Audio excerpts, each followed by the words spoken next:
Salut la compagnie! Vous me retrouvez enfin puisque ça fait quelques 2 semaines je crois qu'on n'a pas publié avec Clémentine. Voilà, donc vous le savez, on vous a posté un petit message sur YouTube.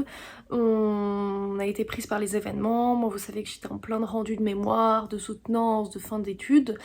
Et Clémentine, il y avait la danse aussi, donc elle avait pas le temps non plus, mais c'est surtout parce que j'avais pas le temps moi qu'on s'est arrêté un petit peu. Me revoici avec une vidéo solo, mais vous aurez pas de vidéo ce lundi. Parce que, enfin je pense, parce qu'avec Clémentine on doit se voir demain normalement, mais elle est super malade, genre bien grippe Covid, donc on va certainement pas se voir, donc on pourra pas filmer, donc je sais pas si vous aurez une vidéo ce lundi, mais il y a peu de chance. Là comme d'habitude avec moi c'est toujours comme ça, je tourne le jour même, donc vous aurez cette petite vidéo que je tourne tout à l'heure. J'envoie la prod, allez, pardon. Je vous mets un unboxing que j'ai fait pour les éditions Screenéo, qui était assez court, donc voilà, je vous le mets au début de cet update, et après c'est parti pour l'update lecture. Et pour l'update life, bah écoutez, j'ai tout fini, là je suis en vacances, ça y est. J'ai posé que 2 semaines pour le moment parce que je pars en septembre. D'ailleurs en septembre on fera une grosse pause avec Clem parce que je pars 3 semaines aux États-Unis, comme vous pouvez le voir avec tous ces guides. Donc on fera pas de vidéo. Mais là je suis en vacances 2 semaines et je me repose, je procrastine, je regarde plein de séries et de films, c'est génial. J'ai absolument pas lu mais ça y est, je commence à m'y remettre. Voilà. Et ben je vous laisse avec l'unboxing. Déjà ça me fait rire parce qu'on a les mêmes enveloppes au boulot chez Addictive.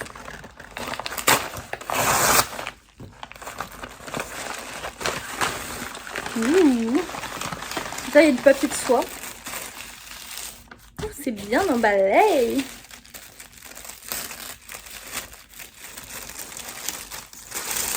Ça a l'air trop kiki. Il y a une petite pochette. Donc l'ombre de la sultane avec Screenéo qui est écrit juste ici.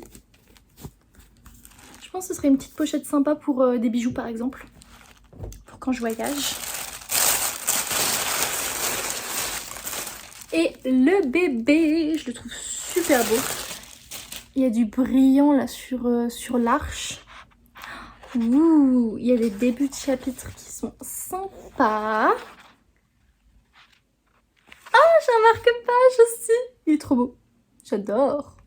Ça fait vraiment le style des marque-pages addictifs. Je trouve que c'est à peu près le même format. C'est la même matière.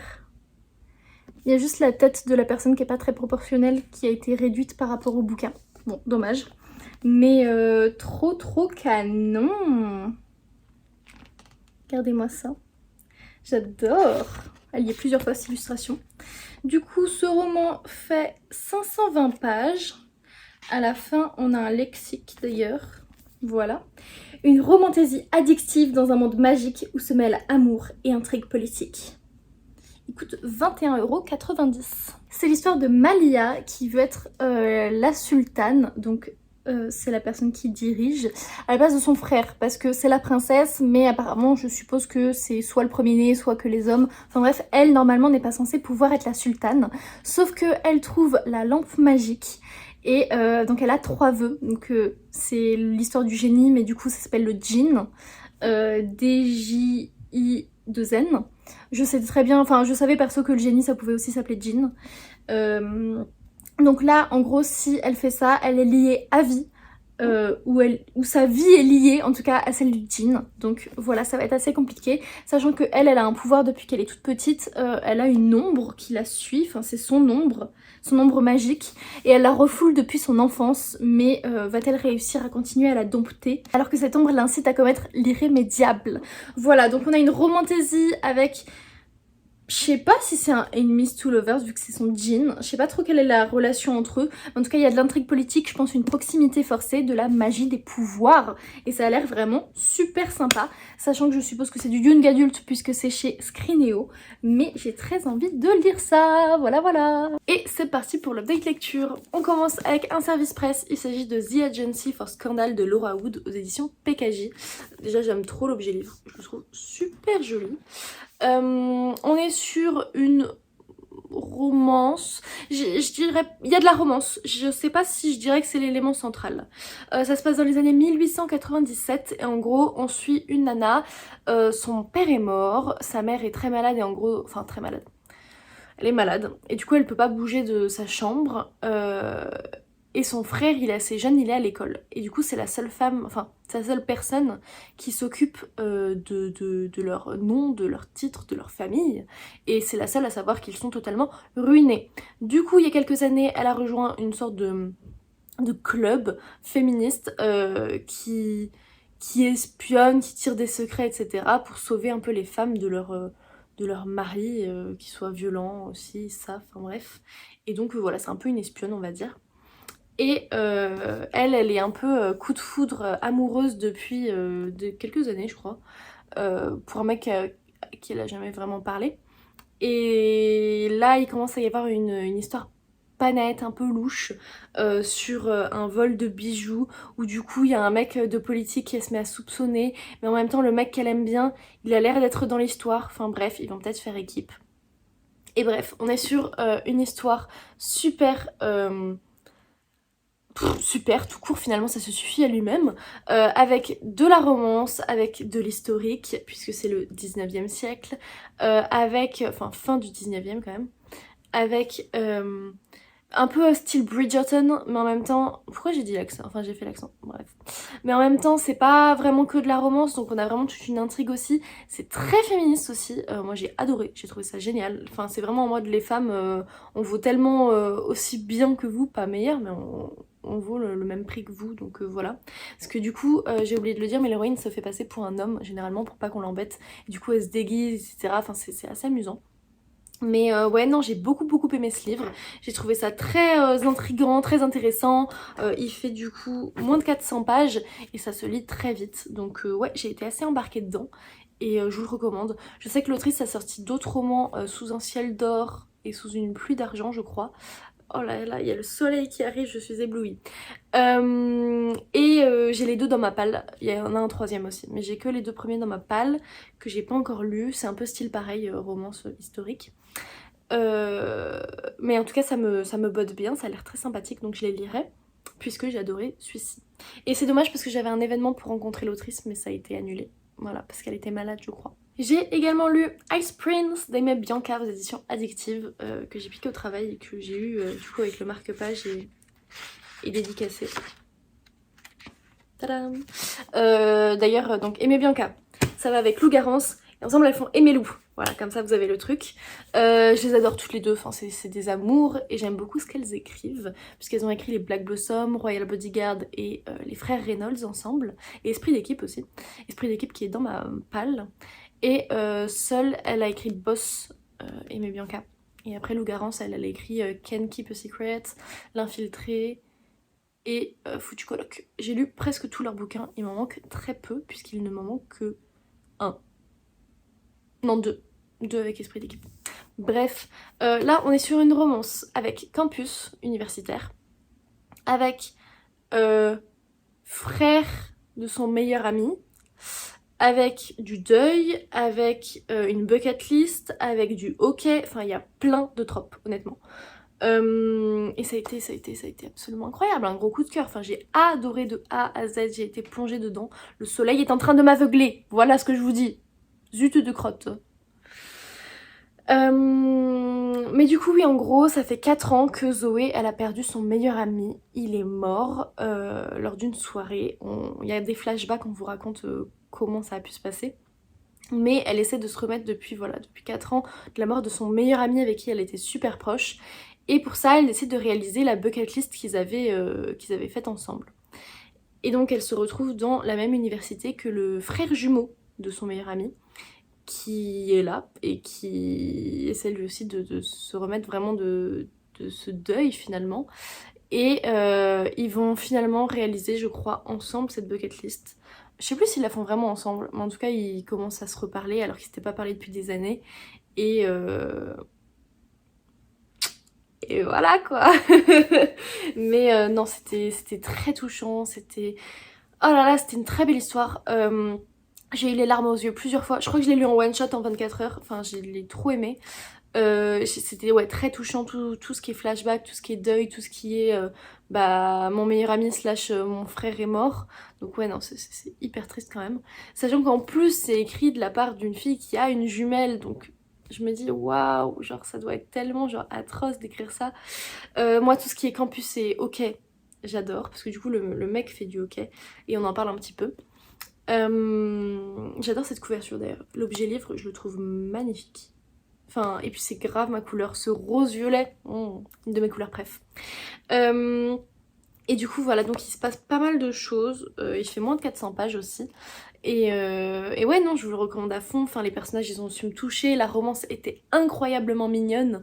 Je me suis pas ennuyée, enfin voilà, vraiment gros coup de cœur, je vous le recommande à 110 000%, j'ai trop aimé. Pour rester dans la même vibe, puisque je les ai enchaînés, j'ai lu une autre histoire de hockey, c'est Fire and Ice de Rebecca Yarros aux éditions Eden. Donc Rebecca Yarros c'est celle qui a écrit First Wing, juste là. Il y a mes clés de voiture qui dépassent, je suis désolée. Et du coup oui, elle a écrit Fire and Ice et je voulais absolument, voilà, parce que c'est romance hockey et que du coup c'est elle, donc je me dis il faut absolument que je le lise. Lui aussi je crois qu'il est assez court en vrai, il fait 400 pages. Là on a l'histoire, oh là là, on a l'histoire de Amber, son monde s'effondre parce que son père était engagé à l'armée en tant que médecin. Et elle reçoit le fameux toc toc toc à la porte pour lui annoncer qu'il est mort. Et donc toute sa famille s'écroule. Sauf que c'est elle qui va devoir un peu être forte pour tout le monde, être forte pour son petit frère, être forte pour sa mère qui s'effondre totalement. Donc voilà, c'est elle la figure un peu forte et qui va essayer de relever cette famille. Sachant que c'est pas facile. Donc c'est tout sur du deuil également. Tout sur le deuil, sur tout ça. Et en même temps, elle rencontre au supermarché le jour où elle apprend le décès de son père, qui est aussi le jour de son anniversaire d'ailleurs, hein, à la fille. Pas au père, à la fille. Et donc le jour de son anniversaire, le jour où elle apprend le décès de son père, elle est au supermarché en train d'essayer de trouver un gâteau d'anniversaire pour elle, mais finalement pour faire plaisir à son petit frère.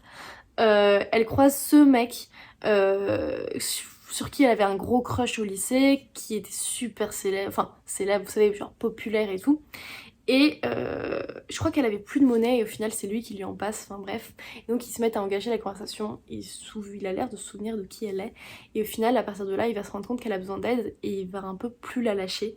Et c'est une super belle histoire aussi.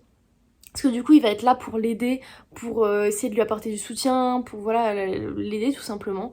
Et elle on la voit traverser toutes les étapes un peu du deuil, à essayer de s'en sortir. Et du coup c'est une romance un peu en mode bonne personne mais mauvais moment. Alors c'est pas tant accentué sur ce trope là, mais j'ai l'impression que c'est quand même un peu ça en mode c'est pas le bon moment parce que je viens de perdre mon père, j'ai pas la tête à ça.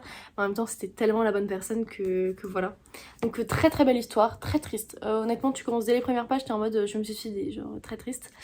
Et pour le hockey, c'est du coup le mec, il est entraîneur du petit frère. Donc voilà, il y a quelques scènes avec ça.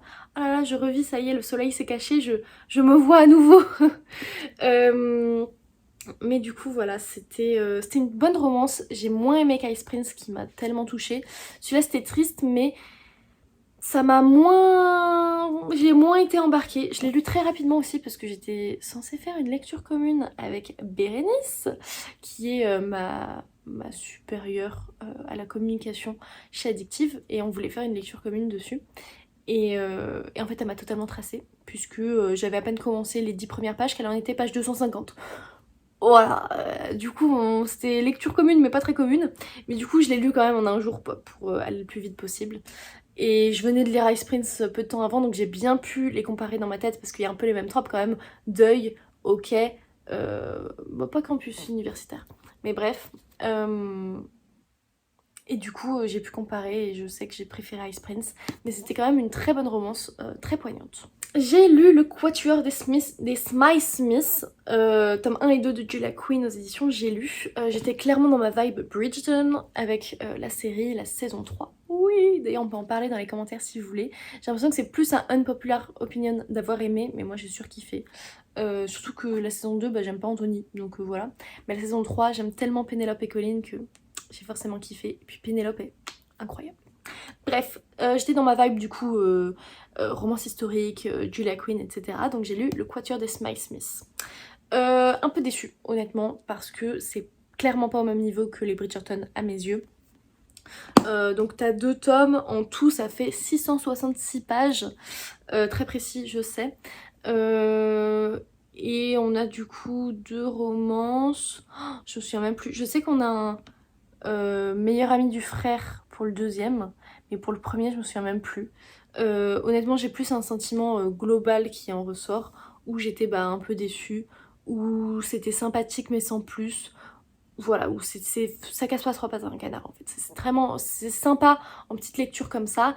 Après, c'est toujours un peu la même chose. C'est toujours un peu, voilà, c'est un peu répétitif au fur et à mesure. Parce que bah, j'ai lu les 9 tomes des Bridgerton.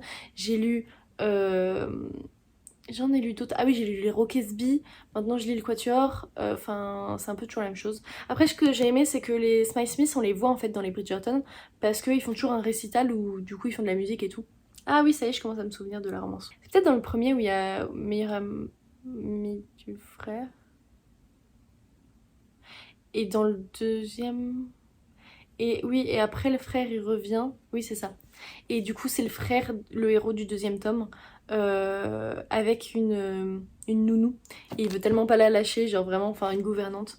Et ouais, bref, c'était mignon. Vraiment mignon, j'aime bien la vibe, mais casse pas trois pattes à un canard. Et les Bridgerton, c'était mieux. Retournons sur une note plus joyeuse avec un coup de foudre.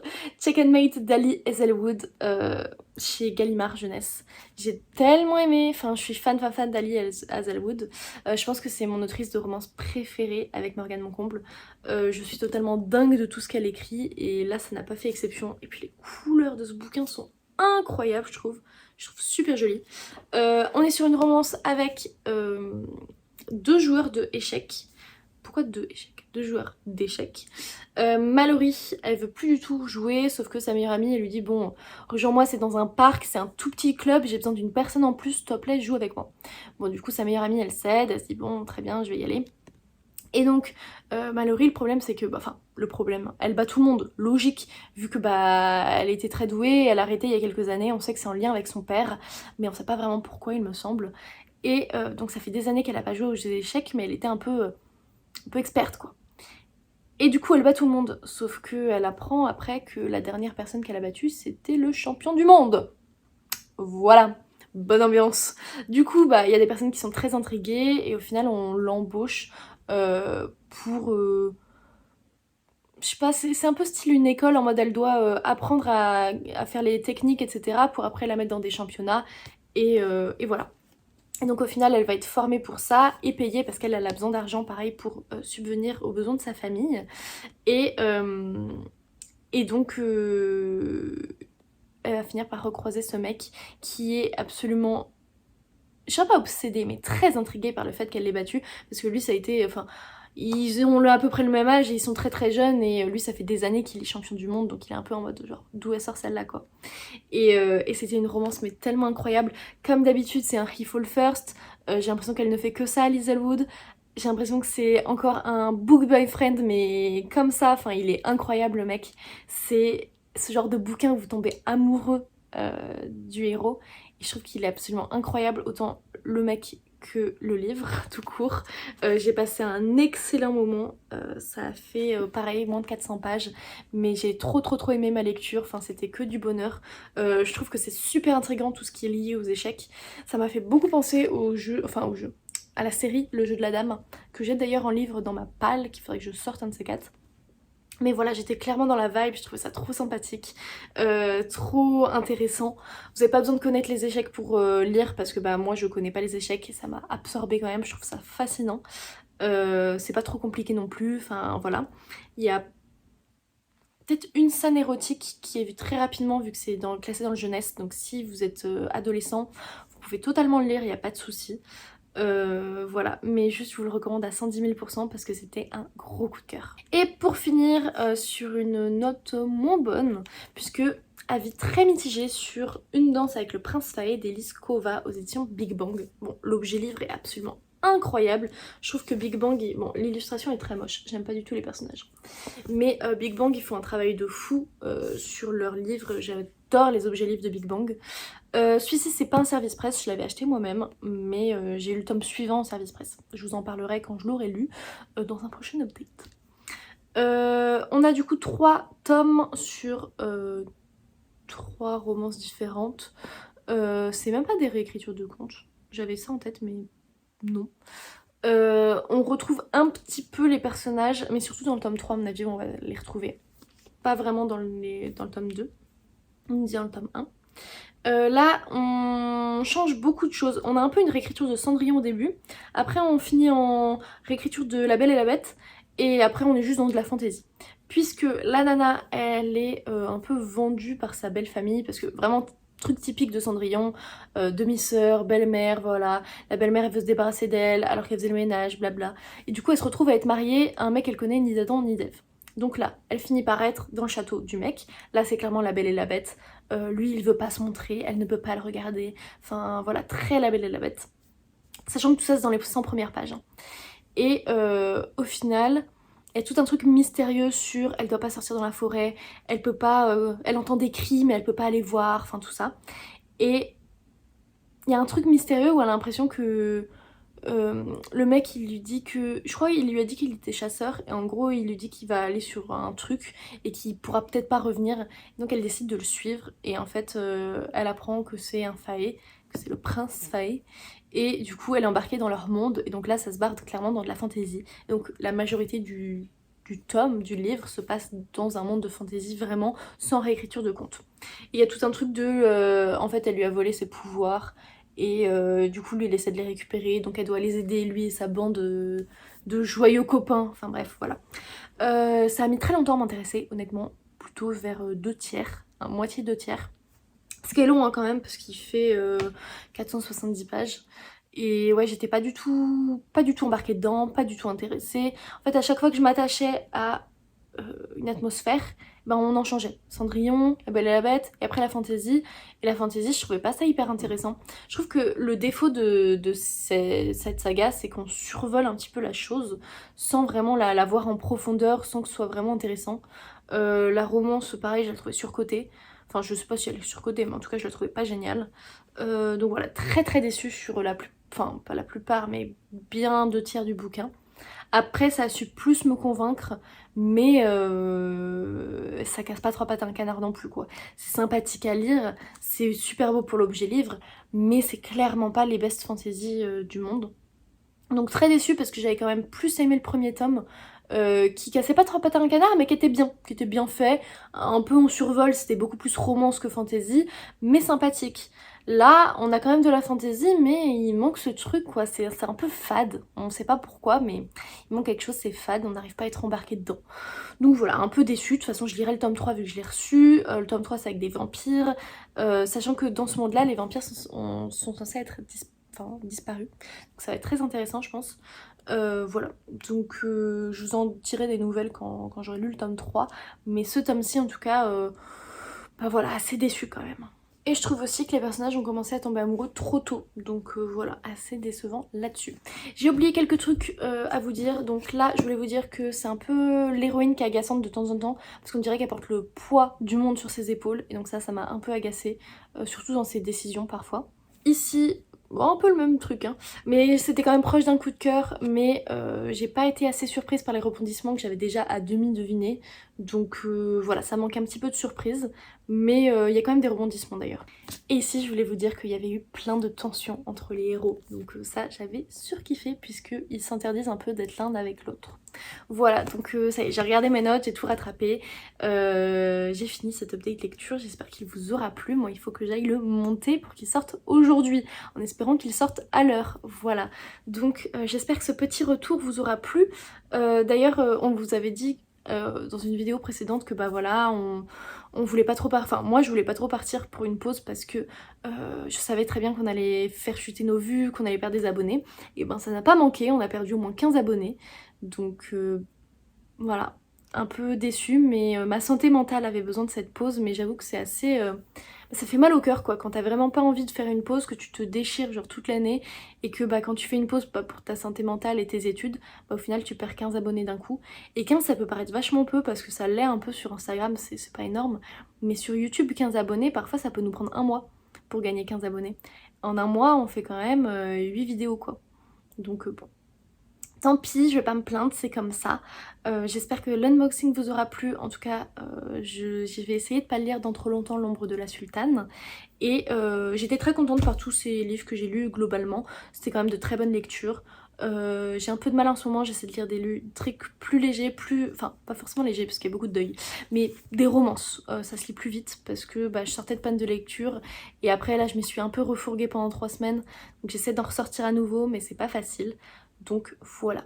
Sur ce, bah, moi je vous souhaite de joyeuses lectures. Mettez un petit pouce en l'air et un commentaire. Et je vous dis à bientôt. Ciao!